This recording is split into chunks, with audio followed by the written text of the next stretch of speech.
le pire dans le meilleur. Bonjour, bonsoir. C'est cela. Vous savez ce que c'est que le pire dans le meilleur? Comme disait Coluche, je suis capable du meilleur comme du pire, mais dans le pire, c'est moi le meilleur. Le pire dans le meilleur, vous allez le comprendre tout doucement. Dans un pays arabe, je ne citerai pas le nom, parce que cela ne se fait pas, une foire du livre a été organisée. Beaucoup de déclarations, beaucoup de publicité, la radio, la télé, les journaux, autour de cet événement inhabituel. Une immense présence du public a été constatée. Une fois la foire terminée, les services concernés ont fait le bilan de l'événement. 336 620 sandwichs hamburgers ont été vendus. 271 945 sandwichs shawarma ont été vendus. 18 911 cafés, 496 875 boissons et 178 livres. De l'avis général, la foire a été une réussite. N'attendez pas que je fasse un commentaire. L'avis général suffit. Je vous raconte une fable. Peut-être ne verrez-vous pas le rapport entre cette fable et la foire, mais je vous assure que le rapport existe. L'âne dit au cerf que l'herbe est bleue. Le cerf soutient qu'elle est verte. Ils vont chez le lion, le roi des animaux, pour être départagés. Après les avoir entendus, le lion dit à l'âne, « Toi, tu peux t'en aller. » Et au cerf, il le condamna à 1 année d'exil. Le cerf ne comprend pas. Alors le lion lui dit, « Je t'ai condamné parce que tu perds ton temps à discuter avec un âne. » Maintenant, si vous ne voyez pas le rapport, désolé, je ne peux rien pour vous. Après la fable, je vous raconte un conte de fées, de démons, un simple conte au célèbre. Il était une fois un garçon, pas comme les autres, parce qu'il n'était pas trop moche, et qui demanda à une jeune fille, « Veux-tu m'épouser ?» La fille répondit « Non ». Et le garçon vécut heureux et conduit une Ferrari, dernier sanglot. Il allait à la pêche et aussi à la chasse. Il jouait au golf et buvait de la bière, du vin, du whisky. Il avait du fric en banque. Parce qu'à part lui, personne ne touchait à sa carte bleue. Il laissait le siège des toilettes n'importe comment, mais sur lit. Il pétait dans ses draps sans retenue et il eut une longue vie, pleine de bonheur. Et pas d'enfants. Les frères Grimm ne vous ont jamais raconté bonheur pareil. Ils vous ont toujours dit, à la fin, ils vécurent heureux et eurent beaucoup de mioches. Parce que dans l'esprit des roturiers, la multiplication des mioches fait partie du bonheur. Pourquoi les riches se limitent à 2 ou 3 gosses maximum? Et pourquoi les pauvres n'ont pas de limite? 6, 7, 8, voire 9 et même 10. Alors que le pain qu'ils ramènent ne suffit même pas. Et si la culture non étudiée, colportée seulement, entre dans l'équation, ainsi que la tradition. Une famille nombreuse, cela suppose une richesse plus tard. Mais en vérité, ce n'est que la multiplication de la misère. Et en parallèle, le monde n'a aucune pitié pour les pauvres. Aucune. Le 9 novembre 2021, les Nations Unies ont voté sur la question de savoir si l'alimentation devait être considérée comme un droit humain. Le résultat a été de 180 voix pour et 2 voix seulement contre. Seuls les États-Unis et Israël ont voté contre. Et je vous fiche mon billet que les 2 voix qui ont voté contre l'emporteront. Parce qu'une fois encore, ce n'est pas une question de nombre, mais de puissance. Vous savez, les 2 phrases les plus célèbres au monde et les plus utilisées, I love you et Made in China, les 2 n'offrent aucune garantie. Tout comme les 180 pays qui ont voté pour. Ils font du bruit comme dans une basse-cour, un certain temps, puis se taisent. Le coq reste le maître du terrain. Il faut savoir que ceux qui te mettent dans le pétrin ne le font pas toujours pour ton malheur. Et ceux qui t'en sortent ne le font pas toujours pour ton bonheur. Ça, c'est la fable des chiottes. Moralité. Quand tu es dans la merde, tais-toi. Excusez le terme. Caligula. De son vrai nom, Caius Julius Germanicus. Julius, c'est un hommage à Jules César. Ce surnom de Caligula se réfère à une petite sandale, une sandalette. Pourquoi ce surnom? Cela s'est perdu dans l'enfance du futur empereur. Le petit-neveu de l'empereur Tibère avait apostrophé le Sénat en leur disant « Vous ne valez moins qu'un cheval ». Il nomma par décret royal son cheval consul de Rome. Son cheval nommé Incitatus. Consul est le poste le plus prestigieux de l'époque. Caligula voulait, par ce fait, montrer tout son mépris pour l'aristocratie aussi bien que pour le peuple de Rome, puisque ces derniers seront sous le pouvoir d'une bête. Un règne de 4 ans seulement, mais un règne d'une violence sanglante. Même sa propre famille n'était pas épargnée. Caligula n'avait d'empathie pour personne. Il a fait exécuter ses opposants sans procès, ses amis, même les plus proches, ainsi que les membres de sa famille. Il inspirait une si grande peur autour de lui que ses propres gardes l'ont exécuté en plein jour dans un couloir de son palais. 4 années seulement de terreur, 4 années de règne seulement, et il est mort à 28 ans. Trump aussi, son règne va durer 4 années seulement. Et pendant ces 4 années, les dangers et les dommages sont immenses, et je dirais irréversibles. André Gide avait dit « La hauteur de l'orgueil se mesure à la profondeur du mépris. » Et le mépris de Trump est à la profondeur de ses conneries. Alors, espérons un probable retour de manivelle. Revenons au titre de cette vidéo. Depuis quand le monde est devenu si cinglé? Je vous dirais, depuis l'avènement de l'Internet. Toutes les grandes choses ont eu de petits commencements. Vers la fin des années 60, Vint Cerf et Robert Kahn inventent l'Internet.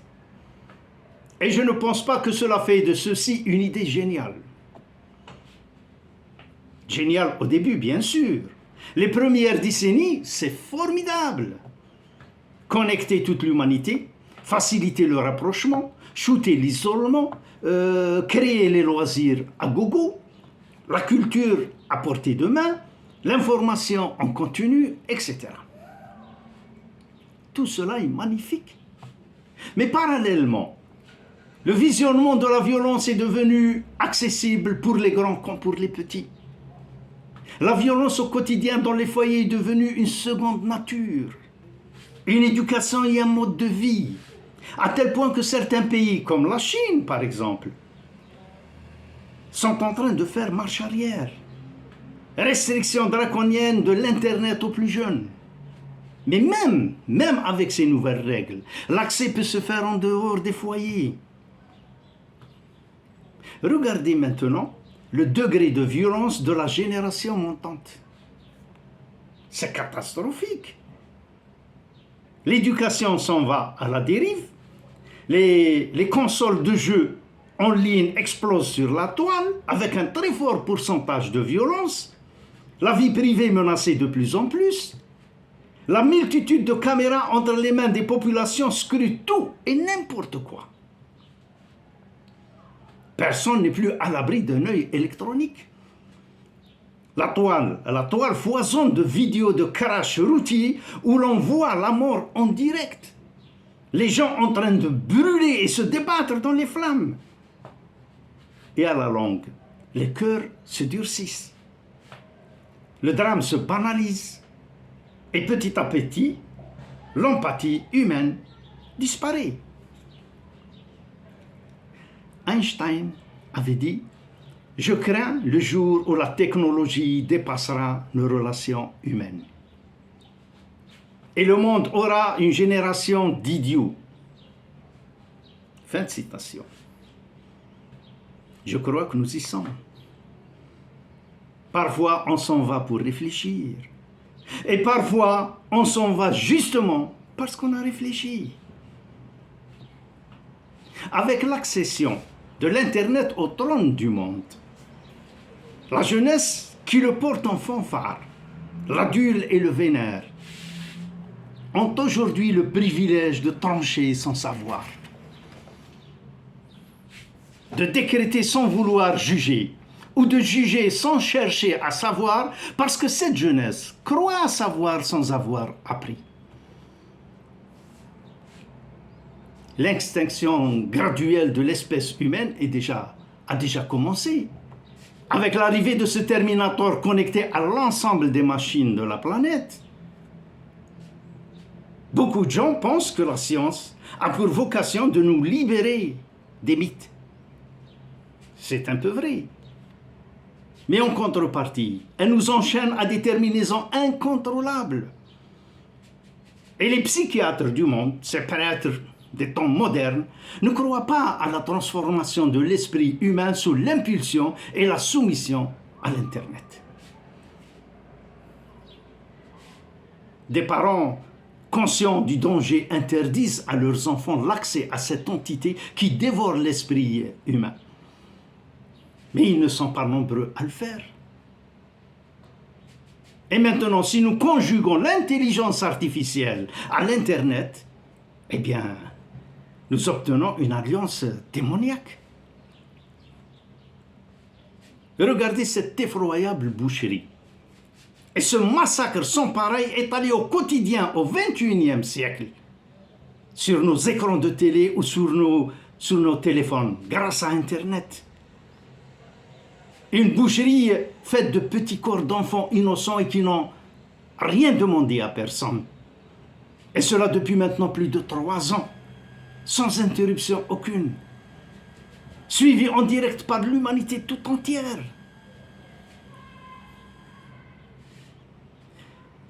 Un tout petit État, créé en 1948 sur la terre des Palestiniens. Un État de 20 000 km². La Tunisie, qui est déjà un tout petit État, est 8 fois plus grand qu'Israël. Et cet État minuscule fait peur à toute la planète. Protégé par un parrain mafieux, le capo Titicapi. Les États-Unis, comme à leur habitude, sont toujours aux côtés des voyous, de l'injustice et de l'arbitraire. l'humanité en vérité, est accablée par cette vision de l'horreur au quotidien, mais se tait par peur des représailles. Je reprends encore une fois cette sentence de Baudelaire. Le monde ressemble de plus en plus à une carcasse en pétrifaction parce que le pouvoir est entre les mains de gens bêtes et méchants. Fin de citation. Comme avait dit Jésus Quintiero, autrefois l'analphabète avait du respect pour celui qui savait. Il l'écoutait. Il cherchait à apprendre. Aujourd'hui, l'analphabète est agressif. Il est fier de son ignorance. Il s'exhibe et veut imposer ses règles. Nous assistons au triomphe de la médiocrité. Le marché s'est adapté à la baisse. La télévision, la radio et la culture de masse ne cherchent plus à élever le niveau des gens, mais à descendre au plus bas pour plaire au plus grand nombre. On glorifie le vide, le vulgaire et la superficialité. Fin de citation. J'ai pour vous une petite anecdote en passant. Deux vieux camarades de classe se rencontrent. L'un dans une somptueuse voiture de luxe et l'autre dans une vieille gambarde poussive et complètement mangée par la rouge. Le modeste demande à son vieux camarade: « Je vois que tu as réussi dans la vie. Pourtant, j'étais un bien meilleur élève que toi. Et aujourd'hui, je suis un simple employé, alors que toi, tu parais être un grand homme d'affaires. » L'ancien cancre répond: « Je suis rentier et je vis confortablement de mes rentes. J'ai acheté quelques immeubles que je loue. Voilà. » Alors l'autre lui dit: « Dis-moi, comment tu as fait ?» Le riche lui répond: « En vérité, c'est un coup de bol qui est relatif au niveau très bas de mes études. Un jour que je devais passer un entretien pour un emploi de vigile dans un centre commercial, que je n'avais d'ailleurs aucune chance de décrocher. Sur le chemin, je passe devant un bureau de tabac qui affichait une pub de plusieurs millions au loto pour le gagnant. Les quelques pièces que j'avais en poche, qui devaient me servir à déjeuner, avec ces quelques pièces, j'ai pris un bulletin de loto que j'ai rempli de chiffres au hasard. Et la dernière case devait figurer 2 chiffres. J'ai réfléchi un moment, et dans ma tête, j'ai multiplié 6 par 6, égale 32. Et c'est ce 32 qui m'a fait gagner le jackpot. Son camarade le regarde, puis lui dit: « 6 fois 6, ça fait 36 et non 32. » L'autre sourit et lui dit: « Tu vois, toi, avec tes devoirs scolaires bien faits, tu n'aurais jamais gagné. » Moralité. Moralité de cette histoire: aux têtes vides, les mains pleines. Voilà. C'est une compensation divine. Les gens intelligents apprennent de tout et de tout le monde. Les gens moyens de leurs expériences. Et les gens stupides ont déjà toutes les réponses. Ça, c'est Socrate. De toutes les façons, le système est ainsi fait. Mettez 11 imbéciles d'un côté et 10 philosophes de l'autre, les imbéciles l'emporteront. C'est la démocratie. Alors, un conseil. Ne fais jamais la course avec des ânes. Dans tous les cas de figure, tu es perdant. Car si tu gagnes, tu ne seras que le meilleur d'entre eux. Et si tu perds, c'est beaucoup plus grave. Faut vous dire qu'un sage ne sait jamais tout. Seuls les imbéciles savent tout sur tout. D'habitude, les gens écoutent à peine la moitié, comprennent le quart et encore, racontent le double, y compris tout, et n'importe quoi.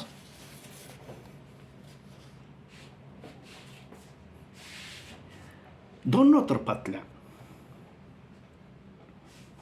un petit village des Hauts-Plateaux, il y avait un mendiant qui était tout le temps bien habillé et qui tendait la main aux passants en leur disant que foisonnent les gogos pour que vivent les filous.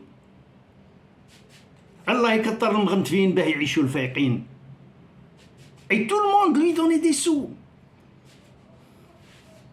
Je pense que la majorité des gens sont finalement rassurés de savoir qu'ils appartiennent à une catégorie, même si c'est celle des cons.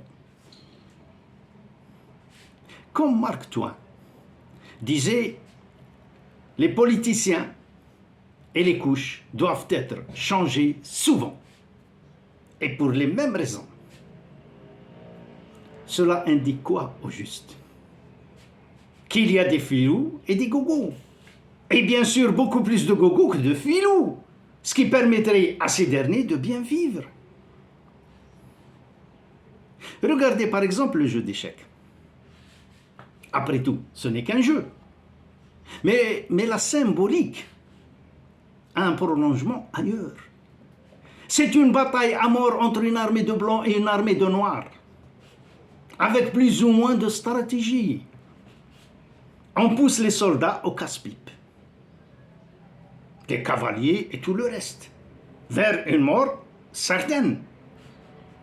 Mais si tous ces pions et ces soldats qu'on pousse vers l'abîme prenaient la peine de lever les yeux, ils verraient ceux qui les poussent à s'entretuer, assis face à face, rigolant d'une prise de position et plaisantant d'une action qui a coûté la vie à tant de pions.